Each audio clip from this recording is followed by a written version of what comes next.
নমস্কার বন্ধুরা, মৌস কিচেনে সকলকে স্বাগত জানাচ্ছি। আজকে যে রেসিপিটি আমি আপনাদের সামনে শেয়ার করছি সেটি হলো তালের ক্ষীর। তালের ক্ষীর অতি অল্প সময় তৈরি হয়ে যায়। কড়াইতে দিয়ে দিলাম 1 চামচের মতো ঘি। ঘি গরম হয়ে গেলে এর মধ্যে আমি দিয়ে দিচ্ছি হাফ বাটির মতো তালের পাল। এবার একটু নেড়ে নিলাম। তারপর এর মধ্যে আমি দিয়ে দেব 1 কাপের মতো চিনি। মিষ্টিটা আপনারা আপনাদের পছন্দ করে দেবেন, কে কেমন মিষ্টি খান। চিনির সাথে ভালো করে মিশিয়ে নিচ্ছি। চিনি ভালো মতো গলে গেলে এরপর এর মধ্যে আমি দিয়ে দেব 2 কাপের মতো দুধ। দুধের সাথে ভালো করে মিশিয়ে নিচ্ছি। তারপরে আমি দিয়ে দেব সামান্য অল্প লবণ।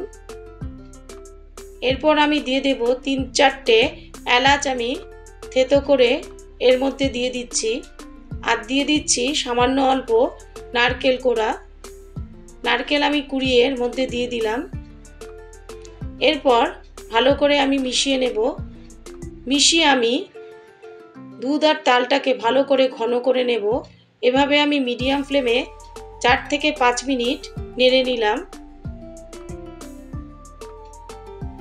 দেখুন তালের পাল্প আমার কতটা ঘন হয়ে এসছে। এভাবে আমি খুব সহজেই তালের ক্ষীর তৈরি করে নিলাম।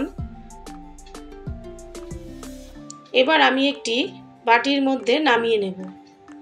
এবার গার্নিশিংয়ের জন্য সামান্য অল্প নারকেল কোড়া আমি উপর দিয়ে দিলাম। রেসিপিটি দেখার জন্য ধন্যবাদ।